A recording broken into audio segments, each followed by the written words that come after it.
خودی کا سر نہاد لا الہ الا اللہ.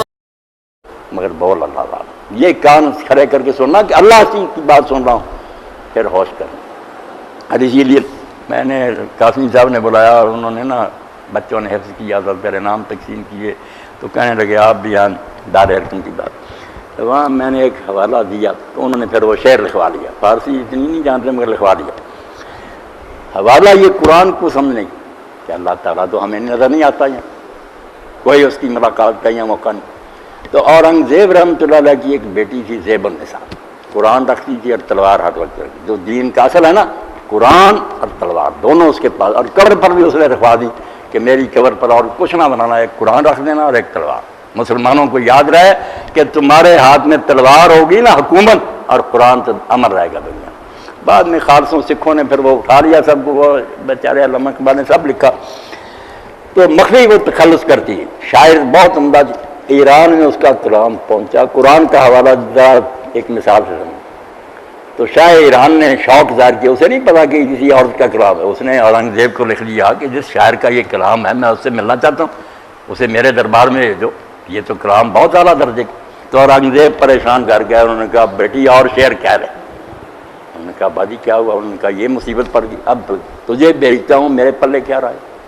جواب کیا؟ تو اس نے کہا نہیں کچھ نہیں، صرف آپ یہ شعر لکھنے بتائے نا کہ مرد یار در سخن مخفی منم کیوں بوئے گل در برگے گل.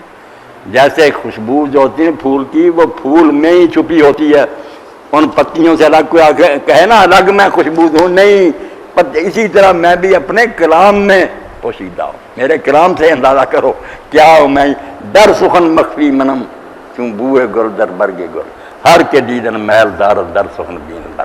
جو مجھے دیکھنے کا شوق رکھتا نا وہ میرے کلام کو پڑھ کر ہی مجھے دیکھے، ویسے نہیں تم دیکھ. یہ بات اصل میں اللہ کی، اس دنیا میں وہ نہیں نظر آئے گا، کلام میں نظر آئے گا، وہ بولتا ہوا نظر آئے گا.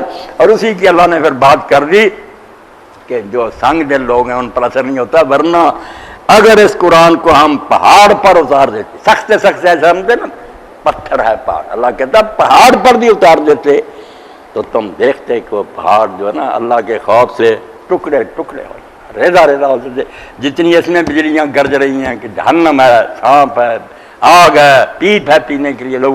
فرماتا تم نہیں متصر ہوتے انسان، گو پہاڑ پر اتارا جاتا نا وہ بھی اللہ کے خوف سے کانپ اٹھتا، ٹکڑے ہو جاتا. سبحان ربک رب العزة عما يصفون وسلام على المرسلين والحمد لله رب العالمين وصلى الله على سيدنا محمد وعلى